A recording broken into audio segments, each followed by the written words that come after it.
It looks like we have some folks coming in today. Thank you guys so much for joining us today. My name is October Boyles. I'm the Chief Clinical Officer with Ichanotes, and you are attending the behavioral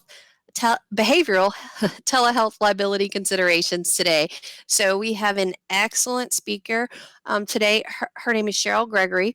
Cheryl's been a nurse since 1997, and she's worked in a variety of settings like the emergency department, ICU, cath lab, and she has her bachelor's degree of nursing from the University of Central Florida and a master's certification in nursing education. And she's also a graduate of Barry University School of Law, where she founded the Student Health Law Association, and she was part of a national award-winning trial team.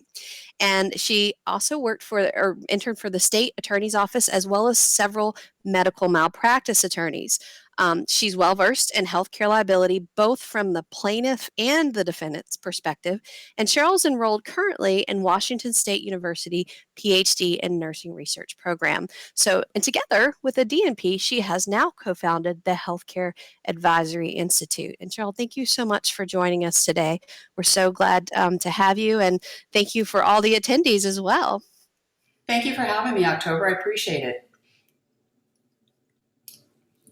Are we going to wait for a few more minutes until make sure everybody else attends, or we are? Yeah, and it's looking like we already have a lot. We actually have a really good amount of people in here so far. This is great. The attendance for this, we had over 275 folks registered for this today. So this has been really good, and I actually see some really familiar faces in there. So it's great. Hello, everyone. It's great to see you. So we have a lot of current Ichanotes customers already I could see in there. So great seeing you guys. Fantastic. So I'll let you go ahead and take it away. Fantastic. Thank you for that introduction. And I really appreciate everyone coming and giving me their time. October had mentioned the Healthcare Advisory Institute. And so we do a lot of consulting. We do crisis management, risk, quality, compliance, and regulatory remediation. And we're developing right now an interdisciplinary telehealth certification. So many of them that you'll see out there, or actually there's only a few that are out there right now, are provider specific or nurse specific and are also not accredited. And so this one is going to be an interdisciplinary one and accredited. So stay tuned for that. If you're interested, you can email me later after this. And I just wanted to start out with a disclaimer. No one going to law school will ever put a presentation together without doing a disclaimer. So no information contained herein should be construed as legal advice. Listeners are encouraged to seek independent legal counsel if you have any legal guidance questions after this is over with. So this is informational to provide you a framework so you can begin identifying any issues or opportunities as you build or continue with your telehealth program that you might have. So there's been a recent surge in telehealth appointments, and it's creating quite a preference for virtual care. Over 90% of people who've had a telehealth appointment say that they're more likely to seek more telehealth appointments instead of being in person in the future. And nearly half of those people said that they picked their provider based on the fact that they did have a telehealth option instead of just a brick and mortar clinic. So that's kind of an encouraging for you. And further, based on the fact that I think all of our audience is mostly behavioral health, nearly half of those people said that are seeking medical treatment for behavioral health issues. So that's pretty reassuring. So let's get to the slides here. So what is telehealth and telemedicine? You're going to see these terms batted around kind of simultaneously, and there is a little bit of a nuanced difference. So telemedicine is remote and clinic specific, whereas telehealth is kind of a broader umbrella that can encompass things such as education, getting CEUs, CMEs, and those kinds of things. And so I bring this up because each type of telehealth does still require the same legal and risk considerations. So you think typically of telehealth or telemedicine as maybe a FaceTime type of situation, right? Where the patient is at home, they're on their cell phone, or they're looking into their computer, and then the provider is at a facility offsite somewhere else. But you still have to look at what the security and privacy considerations are as far as remote patient monitoring. So there's different subtypes underneath that, and the reason that you need to understand this is still those liabilities are going to attach. So you'll hear different terms, asynchronous, synchronous. So the synchronous is that one that most of us think about, right? We're FaceTime, it's real-time interaction. I say something, my provider asks me something, we're back and forth interfacing. Whereas asynchronous is called store and forward. So it's the radiologist sending my x-rays of my shoulder to my provider, my nurse practitioner, streamlining any media, any other wireless communication.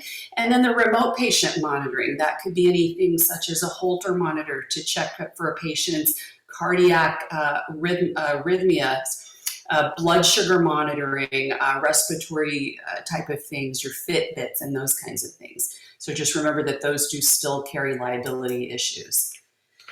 So what should we be concerned with as far as practices? When you're talking about this, I'm going to break it down into organizations, providers, and then patients. So let's talk about those for a little bit.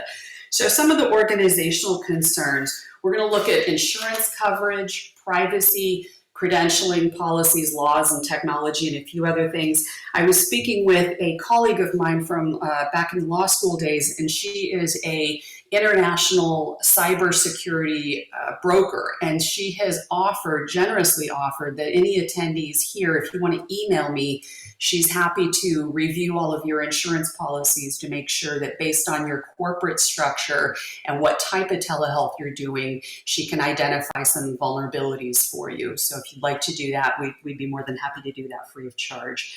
But be sure to speak with your insurance carrier as you're looking at doing telehealth, because cybersecurity is in and of itself a separate entity from what you might already have right now. I'm hoping that every one of you has some professional liability, or what they call medical malpractice insurance. Errors and omissions, insurance policies are huge, because you want to make sure that your directors and your officers and everyone, that you've got a corporate formalized structure by which you're taking care of identifying early and then making yourselves internally accountable. October, did you want to speak to that at all? Or are you going to wait until the end? Oh, sure. Well, one of the things I know, and I will wait to talk about telehealth Okay, sure. within iCanotes till the end. But one of the things is that I think is really important about our telehealth is that we're not using another platform. You talked a lot about security and concerns with that. We know that Zoom got bombed recently, right? So there's a lot of concerns about privacy. And so with iCanotes, we knew that, and we created our own telehealth feature that's proprietary. It's not an app, so it's not like someone can hack into it. And so we made sure that from the security features, we were covered on that, because we know how important it is that people not be able to hack into these things. And right now, it's a really scary world out there. It's kind of cyber wars that people are very unaware of unless you work in the tech industry. And so that's one thing that we're constantly striving with iCanotes to make sure that we don't have those security issues. And I need to really knock on something wood of some kind, but so far we have not been afflicted like some of our other companies and competitors have been. So. Absolutely. And you bring up a good point with the privacy. Be sure that your telehealth platform and all your devices and all of your related technology remains HIPAA and high-tech compliant, along with all other relevant regulations, including your license boards. And one of the things that a lot of people often overlook is be sure that your third-party vendors know that you're going to be utilizing the telehealth services, and receive assurance from them in writing that they have measures in place, that they do periodic reviews and audits, and that they provide you with those results. And make sure that your business associate agreement and your confidentiality agreements also go to that, so that you can hold their feet to the fire and keep them accountable. privacy and vendors, you need to make sure that you're using due diligence, and that's one of the ways in which you can show if you get audited, if you get fined, if you have denials of claims, you can show that that's one way you're doing due diligence, is that you've communicated with your third-party vendors that you're going to do that. And I do suggest that if you haven't started the platform, that every one of you does the failure mode and effectiveness analysis on it, so that you can start to identify and map out your what if situation, so that you can kind of have some countermeasures for that. And they've talked about the auditing and reports from third-party vendors. And what they have found right now, the benchmark that everyone is typically using, is that they recommend quarterly reports when you first start out. So if you're just about to start launching your telehealth, I would recommend that when you speak with your third-party vendors or your internal IT department, that at least on a quarterly basis, you're starting to look at what kind of issues are going wrong. Do we have any integrity breaches or any opportunities that we need to kind of shore up? And then you can taper from there based on what your responses are.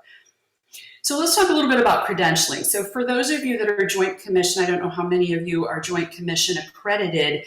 I spoke with a friend of mine who's a surveyor right now and told him that I was doing this webinar, and asked him if he had any specific recommendations based on telehealth. And he said that HRM 01.02.01 includes credentialing requirements for all staff who provide care, right? And that is a wide umbrella. So be sure it's not just the people that are getting a paycheck from you. These are part-time people, these are contracted employees, volunteers, and students. So be aware of that. Anybody who's employed, and all of those people I just listed are considered employed for this specific survey point, or licensed independent practitioners, they're all considered staff. And so the comprehensive accreditation manual for behavioral health does not specifically require credentials during a disaster. So therefore, you would want to use the HRM 01.02.01 as your coverage, as your baseline, as your starting off point. So let's talk a little bit about licensed independent practitioners, because we just mentioned that just a second ago. Currently credentialed LIPs do not have to have extra credentialing or privileges specific to telehealth. But if you bring on anyone that's new or out of state, the credentialing and the privileging does need to specifically outline that. So there are no requirements right now that I am aware of that telehealth be delineated as a separate privilege, but it is a very good practice for you to have that and examine that. So will you be bringing in newer temporary providers? Does your state allow for credentialing by proxy in case you have a provider that is out of state that's going to be providing services for you? So that's a thing that you need to be considering. And also be mindful of what can be delegated within the telehealth arena. So if you have multi-tier providers and you're going to be delegating any of your services, you need to make sure that you're looking at those state boards and that who you have delegated to, it's within their scope of practice. So I mentioned a few minutes ago about the term due diligence. You're required to keep up with what the latest changes are. And right now they are changing at rocket speed. COVID-19, of course, has just turned everybody on its ear, and we're pivoting and turning and trying to respond as nimbly as we possibly can. So a lot of the states are really trying to work together with the state boards in order to be able to facilitate getting care to as many people as they possibly can. So one way to shield your organization is to provide regular education to all of your staff and your administrative personnel, as well as your board members, education and documentation, and have that communication be timely. So make sure that you leave yourself a paper trail and you have an infrastructure by which everyone is getting the information as quickly as possible. So then you're going to want to talk about what your policies are going to say internally. You know, we all need a standard operating procedure, right? And especially when we're doing something new like this, it's such a cumbersome process. What type of patients are you going to see or not see? You need to have that up front, because there are certainly going to be people that this is not going to be appropriate for, right? You want to make sure that you have it in writing and that your provider is aware. Create yourself an exclusionary list and maintain that. Have that be as current as possible. That needs to be a living document that continues to evolve based on what you are finding. Are you going to want to see a patient that's hallucinating and has fear of technology? That's probably not going to be the best way to take care of that patient, right? So don't just look at their diagnoses, because then you're going to shortchange yourself and the patient. Sometimes it's going to be important to know what the patient's presenting symptoms are. If they feel like technology is, they've got a paranoia against technology, that's a symptom, but that may not necessarily show up on a high level diagnostic list. So develop yourself an algorithm assisted diagnostic tool. You want to look at patient data collection and analytics. And then telemedicine, it may be able to minimize your errors and improve outcomes by doing that. So another thing, as far as the providers are concerned, I wanted to bring that up really quickly, is decreasing clutter. And in your policy, make sure that you speak to grooming expectations with providers. And this is the silliest thing to have to bring up, but we'll talk a little bit later about the impression that you're making on the patient, and that's one of the things that kind of helps set the professional tone. So you want to outline by which methods the telehealth is going to be conducted and which ones are going to be prohibited or discouraged. We have had my colleague, the insurance broker, has been telling me about all of the claims that are starting to brew up in her within her wheelhouse. And she had a provider that was using his smartphone in a public area to conduct a telehealth session. And so, the patient was not getting any privacy. The provider, that was just absolutely unprofessional and inappropriate. And when we went back and looked at the policies, there wasn't anything in the internal policies that prohibited the provider from doing so. So make sure that you have a very bright line as to where these providers can be, what mechanisms everyone can be using, what locale will be used by both the patient and provider. Providers must be in a facility. They cannot be at home. They cannot be at the bus stop. They can't be out at, having lunch with friends. The provider does need to be in the facility from a liability standpoint and from a reimbursement standpoint. And be mindful of EMTALA for those of you that would have to be dealing with that. Have a plan in place should the patient present with an emergency. You need to have a strong follow-up plan, and then you need to make sure that that plan is being followed. So make sure that you have an accountability process for that. As far as the laws are concerned, every single state varies as to where the patient and provider need to be located. If the provider can prescribe, verification of the location, etc. There have been several cases that have come before the court that haven't yet been decided just yet, but they're kind of brewing right now, that are arguing venue from where the provider is located. And so that seems to be the consensus, that treatment actually, as far as the court cases are concerned right now, it looks like what's making some traction is that treatment is where the patient is, not where the provider is. So just think of this as a patient-centered type of thing, and then you'll understand where venue is. But be aware of the applicable state laws, and I recommend doing a crosswalk between what the federal government is saying, CMS, Medicare, your state, your county, and any of your payer sources. Do a crosswalk and then narrowly tailor your protocols so that you can adhere to each and every one of those, because it's very, very easy to make a misstep on that. And October mentioned technology a few minutes ago, and Notes has done a fantastic job fortifying their process, making sure they don't have any weak links. People engaged in telehealth need to ensure that their software and their equipment used to perform the telemedicine complies obviously with HIPAA, and your applicable state patient privacy laws. And HIPAA is not the only show in town when it comes to regulating the patient and maintaining their privacy and integrity. There's at least 15 I can think of just in the state of California alone that need to be adhered to. So not all interactive programs satisfy this requirement. So be sure you know what the limitations are. And keep an updated maintenance log. That is going to be one of the key defense strategies that you can use to mitigate risk and to show yourself in the most favorable light if you get surveyed, if you get audited with the Office of Inspector General. Keep a maintenance log. Malfunctioning equipment leads to potential workarounds, right?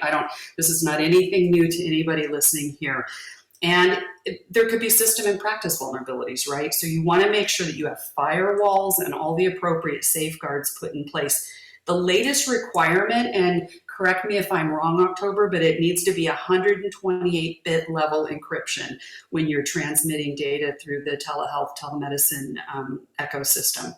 Data transmitted and held in or on such a platform needs to have functional auditing, archiving, and backup capabilities. So be sure that you have all three of those in place.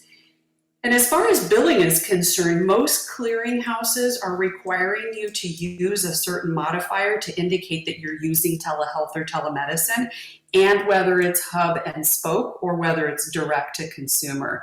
So I believe the asynchronous modifier is GQ and the synchronous one is GT, but double check that before with your clearinghouse.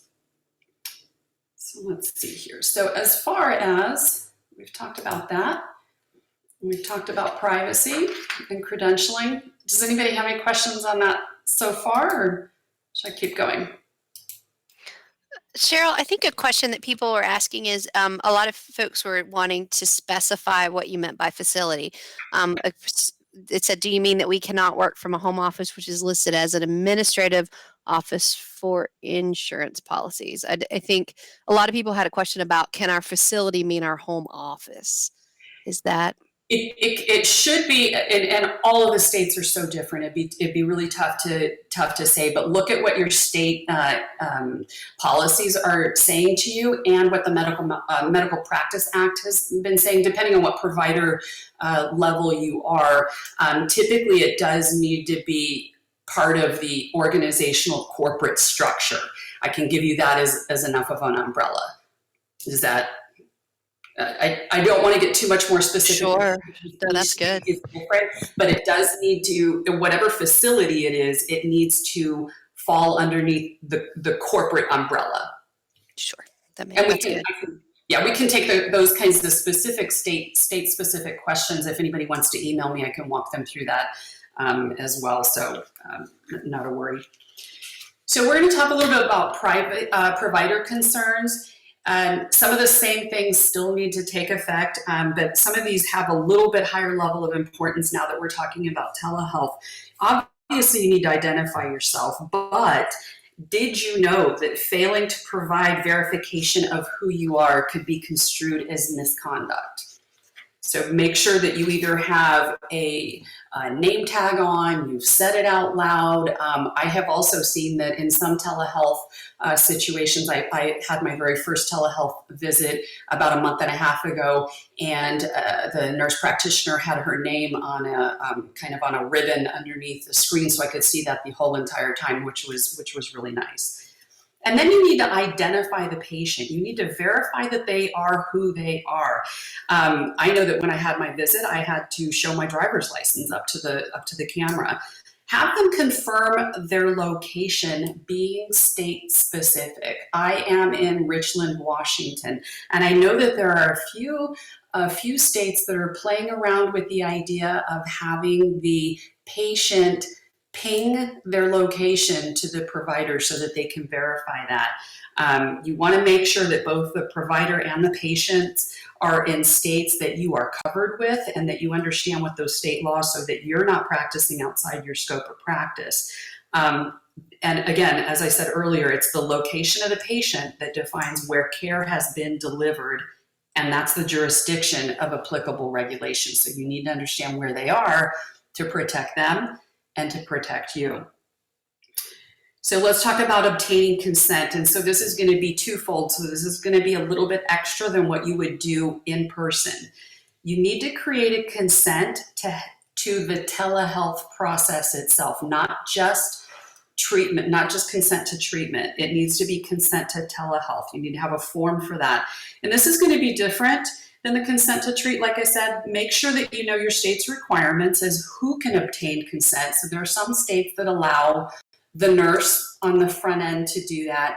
Some have the provider right before the face-to-face begins obtain that. So know what mechanism and who can obtain the consent and when in that process the consent needs to be obtained. I think right now there are 38 states in the District of Columbia that require practitioners to obtain the telemedicine consent from the patient before the electronic session starts.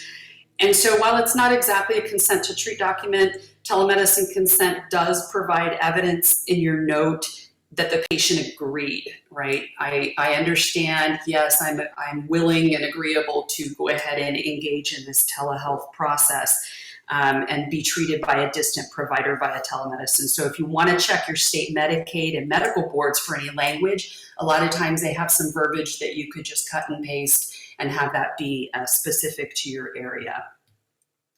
Establishing provider-patient relationships. So that's a really important one as well, right? Because you need to satisfy each of these criteria in order to be able to check that box. Right now, this is the gold standard here. And again, that's a moving target, but this is so far the gold standard.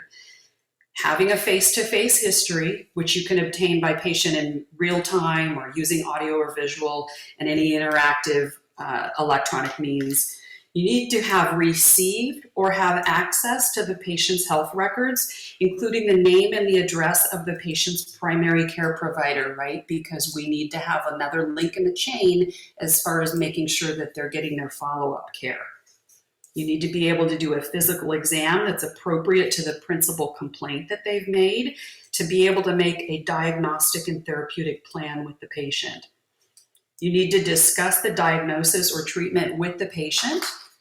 You need to discuss the availability of appropriate follow-up care with them and provide the patient with the telehealth provider's license number and contact information. A lot of times that's one of the things that we're seeing that people are forgetting to do, because once you've disconnected the session, a lot of times the patient's kind of scrambling to figure out a way to follow up with you if they've got a quick question or they need to add to the conversation. So dictate or prepare proper medical documentation of the visit. That's an obvious one. And adhere to all the state medical record retention laws. And if you know that the patient is in Florida and you're in California, you need to understand both of the laws of retention in both of those states so that you're not destroying any information prematurely. So as far as the documentation is concerned, if you fail to meet the medical record standard, that's punishable, right, as a medical misconduct case. Medical records have to reflect the appropriate evaluation of the presenting symptoms. So if you early on see that this is kind of outside the scope of this mechanism of telehealth and telemedicine, you need to have a plan B in place. It needs to be formal so that you haven't missed the ball in any way.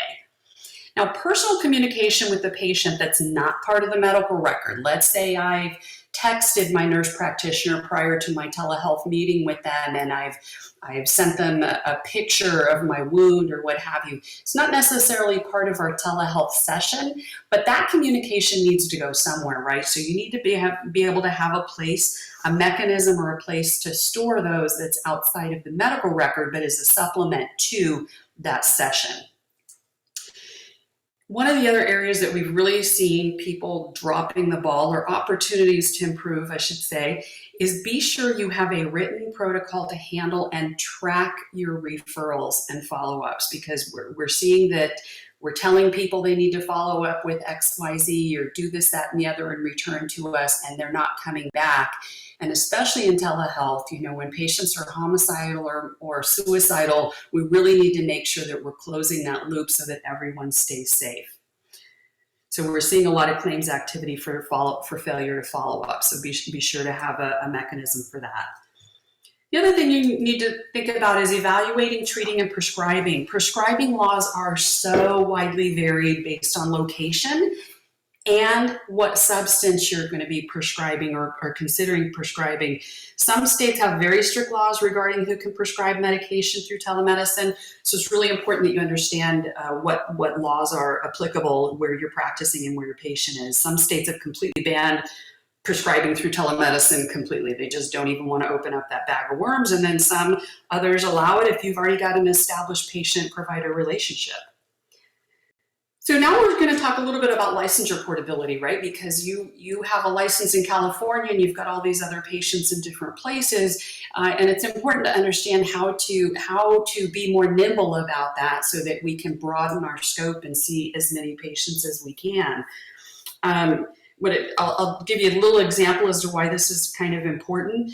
In 2007, there was a Colorado licensed psychiatrist, and he was criminally charged with practicing medicine without a license in California. His name was Dr. Hegeseth. He prescribed medication over the internet to a patient in California who later committed suicide. After Dr. Hegeseth challenged the court's jurisdiction, and that failed, he pled guilty and was sentenced to 9 months in prison.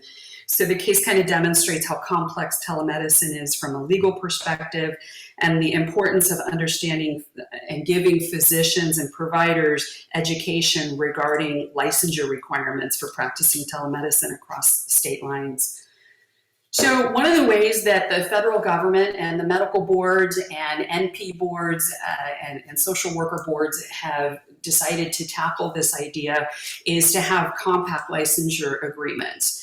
So what it basically is in kind of a nutshell, it's a voluntary, expedited, streamlined pathway for licensure for qualified providers who want to practice in multiple states, right? So it's a legal agreement among participating states that allow them to work closely together to address issues that are of mutual concern, right? So hundreds of compacts exist in the US, and they've helped all the states address everything from shared water to transportation uses, that kind of thing. So it's basically, if you think about it, it's an informational repository and exchange between states. So in the case of interstate medical licensure, it's an agreement that allows states to work together to significantly streamline the licensing process for physicians and providers, DOs included, who want to practice in different areas. And in recent years, the growth of telemedicine and other technologies created new opportunities, right, to increase access to healthcare for patients, mostly in the underserved and rural areas, and allow them to have easier access and connectivity with medical experts, right, because those are the ones that are typically underserved. So physicians are increasingly able to use the telemedicine platform and practice in a lot of states. And just to give you a quick snapshot, even though they've been around since 2013, this compact, in 2018, there were 654 applications to go across state lines, 654. And so as of April of this year, there's nearly 3,000. So you can see that it's really bubbling up. It's starting to become one of the burgeoning areas of providing healthcare. So in an effort to maximize the potential of using the new healthcare advances, state medical boards, again in 2013, started to discuss how can we facilitate getting this put in place. So the idea was embraced. A lot of diverse state boards and whatnot all got together, and then over the few years, they kind of put some groundwork together and they created this licensure compact. So with the assistance of the federal state of the medical boards, a group of state medical board executives, administrators, attorneys, they all drafted this compact. And then it was publicly introduced in 2014. And then some state legislatures kind of started adopting it. And then in early 2017, it became fully operational. So it's not really all that old. And about 80% of US physicians meet the criteria for getting licensure, which is encouraging, so that they're hoping to open that and broaden that a little bit. So the compact states that the qualifications and outlines processes for providers to apply and receive licenses. The compact establishes and defines the roles of the Compact Licensure Commission, which is a governing body that administers the compact, and it sets limits on what the commission can do. So in order to become eligible to be a compact licensed provider, you have to hold a full unrestricted medical license or provider license in the state. in a state that's a compact member, and that's called your state of principal license, SPL, if you ever see that.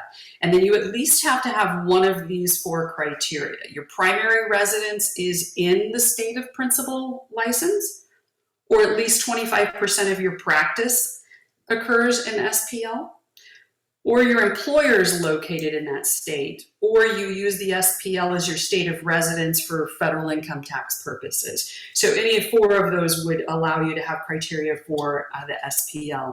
So in order to remain active within the compact, you have to maintain your SPL all the time.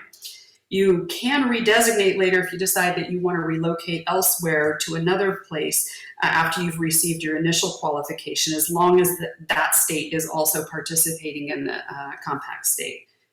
In addition to having the basic SPL status, there's several general eligibility requirements that you need to meet. You have to have graduated from an accredited medical school or a school listed in the International Medical Education Directory. You have to successfully have completed the ACGME, have passed each component of the US MLE or Complex USA. You have to have hold a current specialty certification or time-limited certification via ABMS, the American Board of Medical Specialties, or conversely, the American Osteopathic Association Bureau of Osteopathic Specialists, mouthful there. And you cannot have any history of disciplinary action towards your medical license, nor have any criminal history, nor have any history of controlled substance action towards your medical license, nor currently be under investigation. And it's the under investigation and no disciplinary action that makes up the bulk of the nearly 20% of the people who are ineligible for compact licensure. So the process is pretty easy as far as getting your compact licensure. You confirm your eligibility based on all the criteria we just mentioned. You start the online process. You can do it by paper, but online is much, much quicker. You choose your SPL. That's going to be on your initial application. And then the state of licensure, the state of principal license is going to be the entity responsible for conducting the primary source verification of all of the credentials and education. And then they're going to verify eligibility. And then what they're going to do is issue you a letter of qualification or notify the commission that you're ineligible. Then you'll pay $700 and complete the form. And then you need to get your fingerprints done. And then there's a criminal background check and a national criminal background check. And that needs to be done within 60 days of starting your application process. And then between 20 and 26 days or so, you'll get the application's going to be received, and then you should be getting your LOQ. I went back to look. Typically, there are heavy times that they're administering and processing these are August and December. So if you're putting in your application around that time, expect to see a little bit of a delay because there seems to be a spike in that time for whatever reason. And then you'll either get your letter saying that you qualify, or the commission will notify you that you don't qualify for it.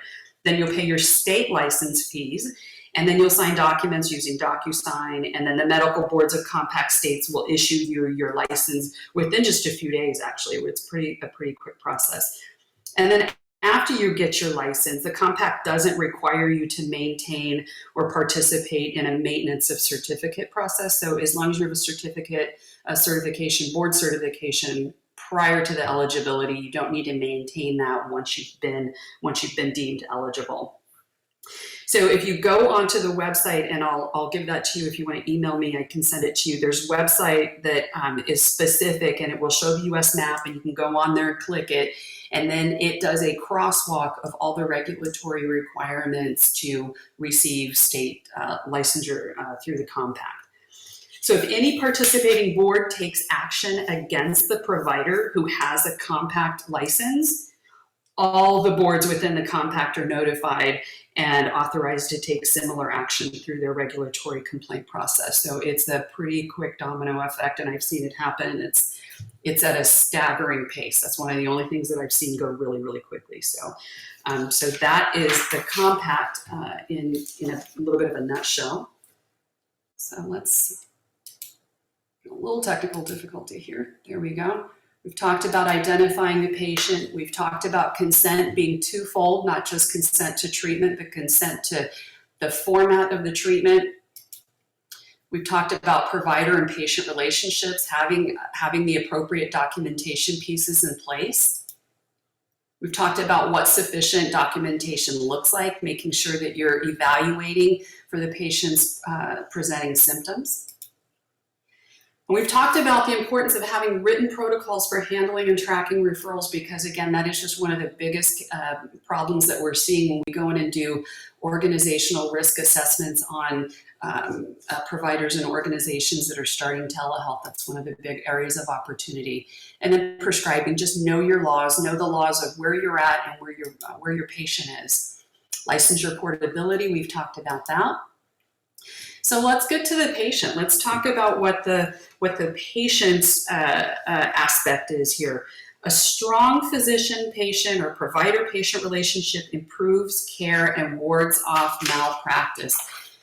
I'm going to say that a couple of more times as we go through here. I used to be the corporate compliance and claims director for a 4-hospital enterprise. It was an integrated delivery network, over 10,000 employees, over 500 providers.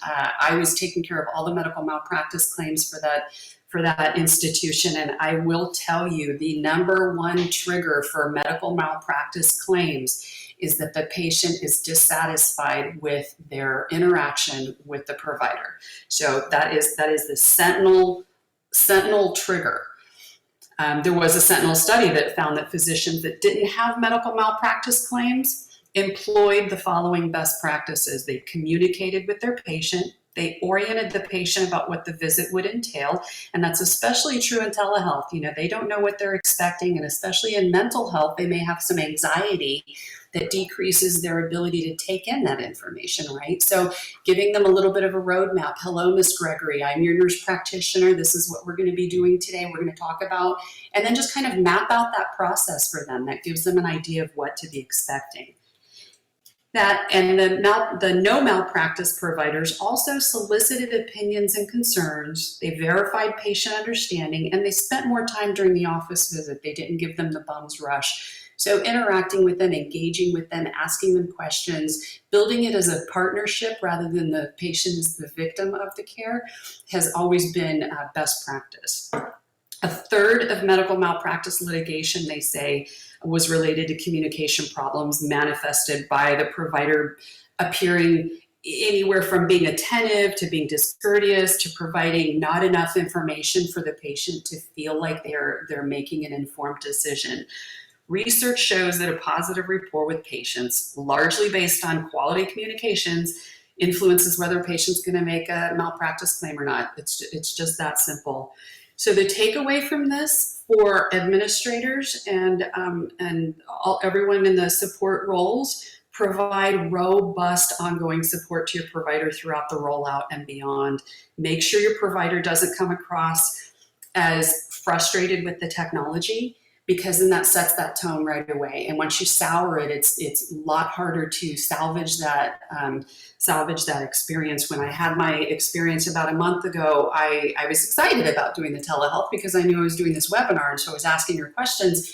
And the nurse practitioner kind of went on a tirade about how frustrated she was with her system and the IT people and the this, that, and the other. And you know, that's the first trigger right there. That just sets the tone that regardless of if she was rude to me, now I wonder, are there vulnerabilities? Now is my care being shortchanged because she, the nurse practitioner didn't know what she was doing or wasn't using it to its full power. So be sure that you have robust ongoing support for all of your providers. That's going to be huge in protecting your organization.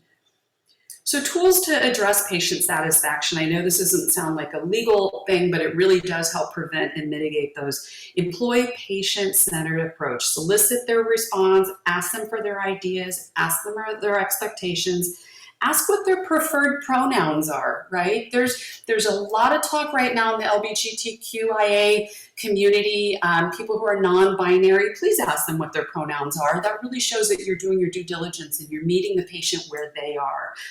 And use the language that the family or the patient can understand, taking into account their health literacy, whether they have limited English proficiency, and even their culture, because sometimes some cultures are kind of frown upon asking questions because it seems like it might be confrontational rather than it just being a misunderstanding or needing a little bit more elaboration.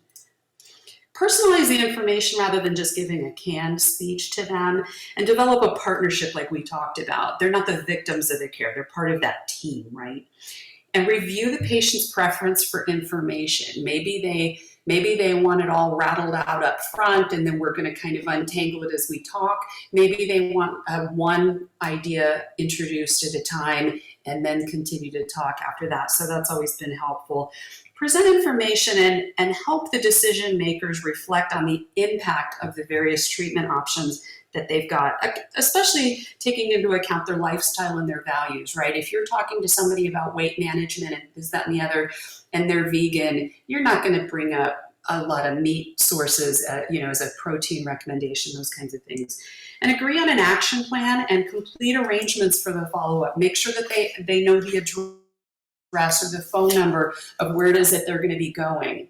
So make sure that the patient repeats back what they understood, right? Make sure that they understood and processed appropriately what it is that you've said, what everyone has talked about. Clarify information and plans as you need to, and then document the agreement and the actions taken in any follow-up, because that right there has been a key in more claims than I can begin to tell you. The patient and I developed the following plan. Boom. That way that if they come back and say to you, no, we never talked about, yes, we had it right here. This was the plan that we discussed. Provide support and follow-up actions, and consider with your patients that they might come to you and they're not fully able-bodied or English is a primary language. What if they have a disability? Have in your treatment algorithm accommodations or different venues or alternatives that you're going to use if the patient has audio or auditory or visual impairments, because they're going to obviously need maybe a little bit more support. Non-English speaking patients, if the English is not their native tongue, figure out how to incorporate translation. And I know I don't have to tell all of you this, but it's not appropriate to have the family member be the one to do the translating. They can translate what road we live on, those kinds of things, the spelling of a name or what have you. But think of this, you certainly don't want the abusive partner to be the one doing the translating and telling you that the patient feels safe at home, right? So make sure that you have appropriate translation. There are translation services that you can use online and by telephone. And a lot of states right now are making a push to have accredited or certified translators so that we make sure that those people are actually competent at what they do. Not everyone who is bilingual can translate medical terminology. And then consider technology and explore whether that platform supports or offers captions for patients who need to see verbal or written instructions and discussion. So privacy, we talked a little bit about that a little bit ago. Consider using standard script. We all go in to see the doctor or the nurse and they say, hi, my name is, and they're washing their hands, right? And they say, hey, and I'm going to wash my hands and we're going to sit and talk about blah, blah, blah. Consider using some kind of standard script. Hi, my name is Dr. Harris. I'm going to shut my door to ensure your privacy. Let's talk about blah, blah, blah. And so we have found when we look at studies that people have more of an impact. Yes, I do remember actually they closed the door and then we were keeping it private. Every time you can mentally check the square to let them know that you are being patient-centered and that you are doing everything to advocate for them, the better off you're going to be.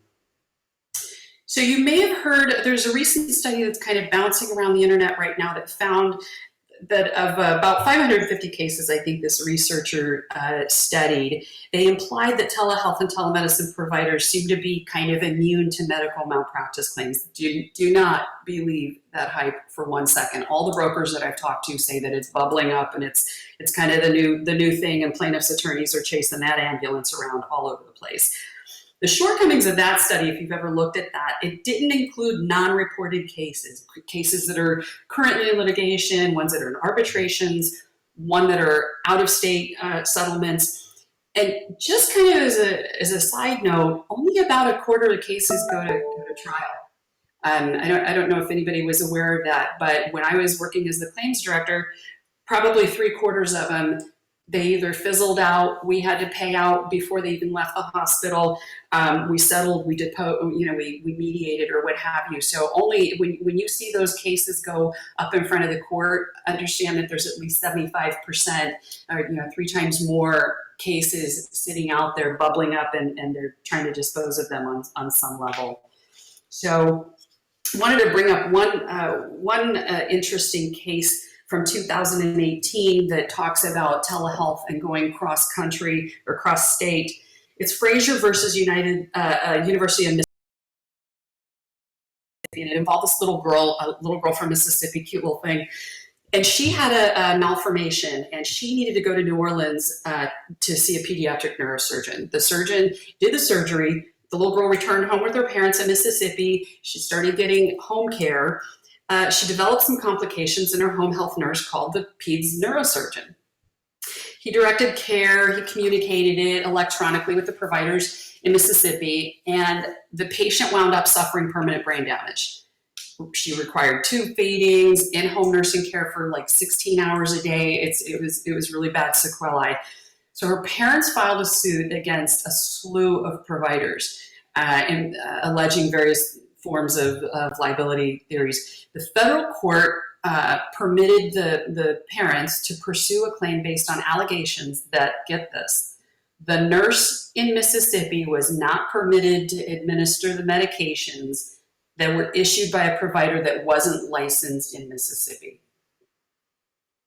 And in this case, this was a Louisiana licensed neurosurgeon, right? So he didn't have a license in Mississippi.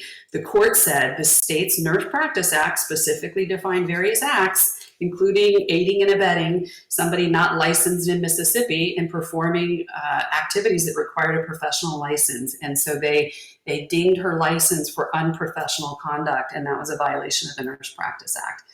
And then they had a negligence per se claim. They allowed for a claim of corporate negligence against the corporate offices of the home care agency.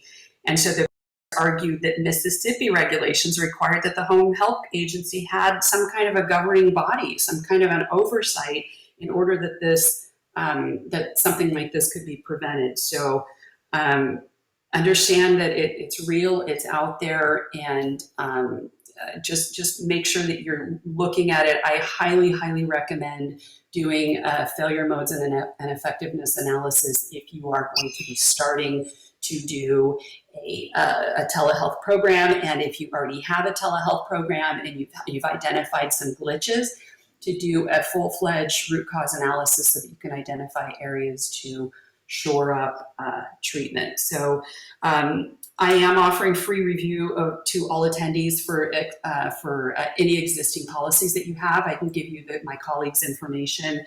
I have a free telehealth checklist. If you want to email me, I can send that to you guys, as well as a rollout. We are going to be providing, the Healthcare Advisory Institute is going to be providing an interdisciplinary telehealth certification, and we're going to be seeking accreditation for that here within the next few months. So thank you. Anybody have any questions?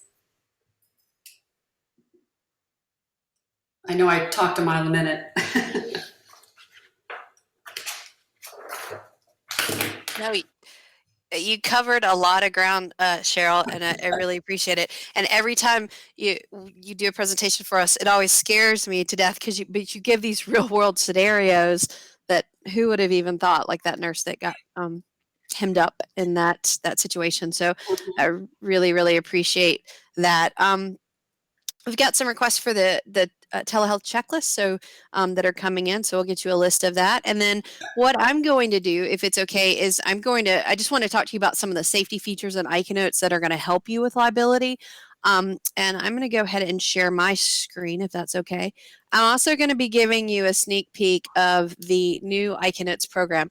Very few people have seen this, only a handful of people.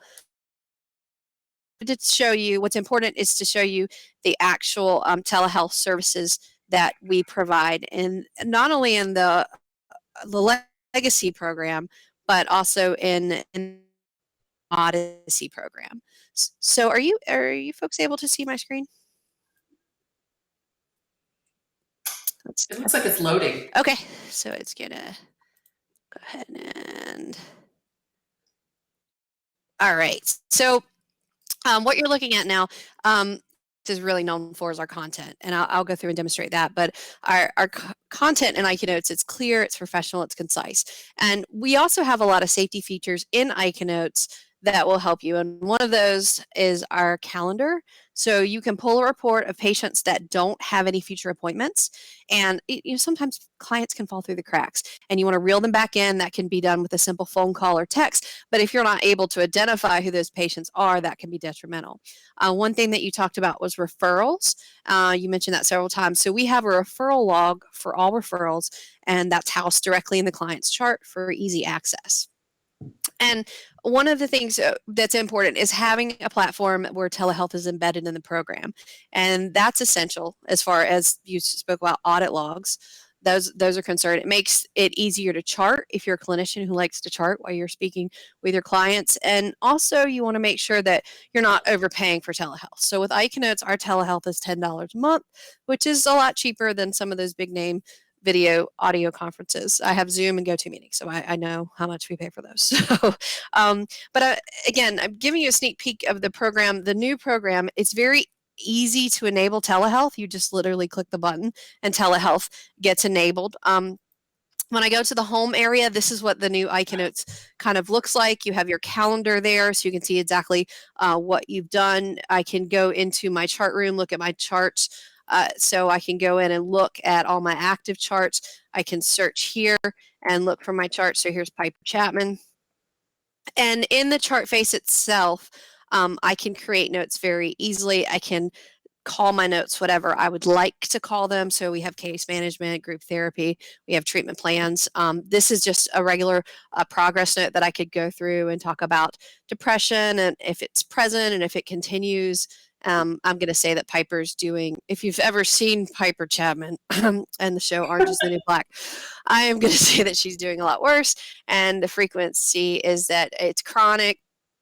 And then I can go in and talk about her symptoms. I can say that that symptom is the same, and if it's present, and if she's having irritability and sadness, and if things are worse or better, I can definitely talk about that. I can go into behaviors and talk about that. Maybe she stopped her medication, her self-care is really reduced. Socialization due to COVID is very isolated at this point. Substance use is more than advised. Anger impulses. I can talk about all of those things. And then I can do therapy, like verbal content. How's she feeling? She's having some feelings of hopelessness and sadness. And what are those problems related to? We can say it's interpersonal and it is relationship. And we'll throw some sexual dysfunction in there as well. So I can go in and document all those things, what we did for her as far as improving problem solving and communication skills and coping skills and interventions. And so I just have a really good note where we've talked about things that we've done. I can do an MSC if it's normal. I can click that in. I can talk about level of care, like why we still need outpatient, maybe affect our relationship. We need continued treatment. I can do risk assessments in here. And then I can compile and sign the note. And then there's my note.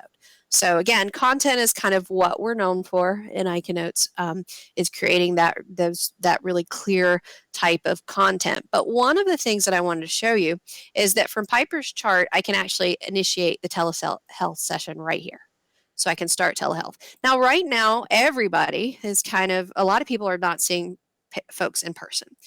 This is a good and a bad thing because, not necessarily a bad thing, because everyone that I talk to, their no-show rate is about 95%. I dealt with a really big group yesterday. They have over 20 clinicians, and their no-show rate for that group via telehealth is 95, or excuse me, their show rate is 95%.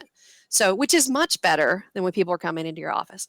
And so the telehealth session, again, you can start it right from here. But one thing, if you get those patients or clients that now they're not filling out information in your office anymore, you've got to get information to them. And we have the communication tab where I can just simply send documentation to them. I can literally come in, if it's a new patient, send some consents. I can go in, and Piper's depressed, so I'm going to send her a PHQ-9. And I'm going to send her a Zung anxiety, and I'll go ahead and just send those selected. It sends those out to her, and it lets me know that when that was sent, and then when she fills it out, I get an alert, a notification here that she's filled it out. So that's one of the really nice things is I can completely do consents. I can figure out what's going on with my patient directly from here. Another really nice thing as we're talking about consents, when I go in and if I make an appointment and I click this telehealth session button right here, it is going to enable an encrypted confirmation and send a telehealth consent. So the client can already do this in addition to the other consents that we were talking about. So that's just a benefit of kind of the telehealth. So now I have a lot of people saying, when is this going to be available? We're planning on rolling this out for commercial. It's already in beta, but we're planning on rolling this out for commercial in late fall. We want to make sure it's 100% perfect for everybody. So, but definitely the look and feel is a little bit different. It has all the functionality though. One of the great things. So. All right. Well, thank you, Cheryl. I appreciate you so much. Again, you did a wonderful job. Again, always scares me a little bit, but it gives us really good information about what we need to do to protect ourselves because everybody is kind of a lot of people are having to practice defensive medicine in today's climate. So, and that's why folks like you are so important. So wonderfully important. So, well, I appreciate the telehealth platform that you have there because the Office of Inspector General is doing a bunch of robust audits on a lot of that, and I see that a lot of the pull-down menu that you're doing is going right alongside what their checklist is for. So I'm glad to see that you're tailoring it on your end to what's going to defend us from having a bad audit outcome. Nice job. Well, thank you. Thank you so much. Thank you. Thank you.